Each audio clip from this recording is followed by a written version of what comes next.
أعوذ بالله من الشيطان الرجيم. بسم الله الرحمن الرحيم. ويجعلون لما لا يعلمون نصيبا مما رزقناهم تالله لتسألن عما كنتم تفترون. صدق الله العظيم. سبحانك لا علم لنا إلا ما علمتنا إنك أنت العليم الحكيم. وَيَجْعَلُونَ اور یہ مقرر کرتے ہیں لما ان کے لیے جن کے بارے میں لا یعلمون یہ نہیں جانتے،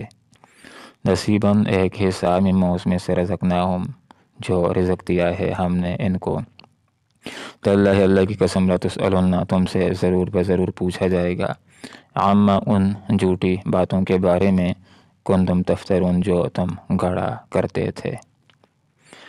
آیت بینہ کے اندر شرک کی نفی کو بیان کیا گیا ہے کہ کچھ لوگ ایسے ہیں کہ جو اللہ رب العالمین کے دیے ہوئے رزق میں سے بتوں کے نام کے چڑھاوے چڑھاتے ہیں، بتوں کے نام کے اوپر نظر و نیاز دیتے ہیں، بتوں کی خوشنودی کے لیے جانوروں کو وقف کرتے ہیں، ان کو ذبح کرتے ہیں۔ یہ شرک ہے، اور آخرت کے اندر ان سے اس شرک کے بارے میں سوال بھی ہوگا اور ان کو سزا بھی دی جائے گی، کیونکہ شرک کے حوالے سے اللہ رب العالمین کا یہ بیان ہے، مفہوم یہ ہے کہ آخرت میں اللہ تعالیٰ اگر جس گناہ کو چاہے معاف کرنا تو معاف کر دے گا، لیکن شرک کے بارے میں اللہ کا یہ اعلان ہے کہ شرک کو میں معاف نہیں فرماؤں گا۔ اس آیت کے اندر ایک بات ہمیں یہ سمجھائی گئی ہے کہ رزق اللہ رب العالمین کی ہر عطا کردہ چیز کو کہا جاتا ہے، تو جو کچھ بھی اللہ رب العالمین نے دیا ہے، خاص طور پر رزق، مال مویشی، کھیت و کھلیان، تو ان کو اللہ ہی کی رضامندی کے مطابق استعمال کرنا چاہیے۔ جس طرح اللہ رب العالمین نے استعمال کرنے کی، خرچ کرنے کی ہدایات دی ہیں، اس کے مطابق ان کو استعمال کیا جائے، محض اللہ کے نام کے اوپر نظر و نیاز دی جائے، اللہ کی خوشنودی کے لیے مال کو خرچ کیا جائے، اللہ رب العالمین کی رضا کے لیے جانوروں کو ذبح کیا جائے۔ لیکن یہاں پر کچھ لوگوں کے شرک کو بیان کیا گیا کہ جانوروں کو بتوں کی خوشنودی کے لیے ذبح کرتے ہیں، بتوں کے نام کے چڑھاوے چڑھاتے ہیں، یہ ایک شرک ہے۔ اور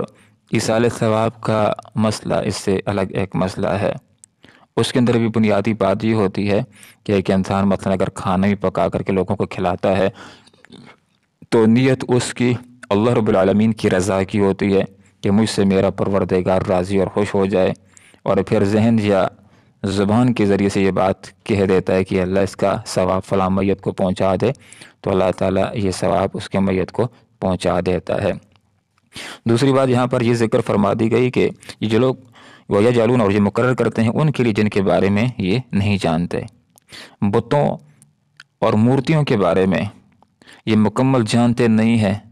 جو قبروں کے اندر لوگ مدفون ہیں کہ جن کے بارے میں یہ مکمل طور پر نہیں جانتے کہ آیا وہ کس حالت میں ہے، اللہ کے پسندیدہ ہے یا کسی اور فہرست میں ہے، اس کے باوجود یہ ظلم کرتے ہیں اور ان کو اللہ رب العالمین کی خدائی میں شریک کرتے ہیں اور ان کے نام کی نظر و نیاز دیتے ہیں اور ان کے لیے چڑھاوے چڑھاتے ہیں کہ جو کہ ایک ظلم ہے، ایک گناہ ہے۔ حضرت لقمان حکیم رحمہ اللہ نے اپنے بچے کو نصیحت کرتے ہوئے فرمایا، اے میرے بچے لا تشرک باللہ، اللہ رب العالمین کے ساتھ کسی کو شریک نہ ٹھہراؤ، اس لیے کہ ان شرک لظلم عظیم، یہ شرک یہ ایک بہت بڑا ظلم ہے، بہت بڑا گناہ ہے۔ اللہ رب العالمین نے کہیں پر بھی ایسی بات ذکر نہیں کی ہے جس کا مفہوم یہ ہو کہ جس نے فلاں کی بندگی کر لی تو گویا کہ اس نے اللہ کی بندگی کر لی،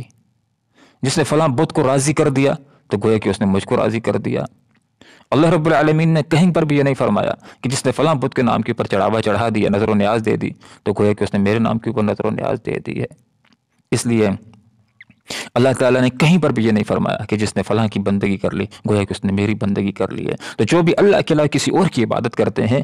تو یہ شرک ہے، یہ گناہ ہے، آخرت کے اندر ان سے اس کے بارے میں بعض پرس ہوگی اور ان کو شرک کی سزا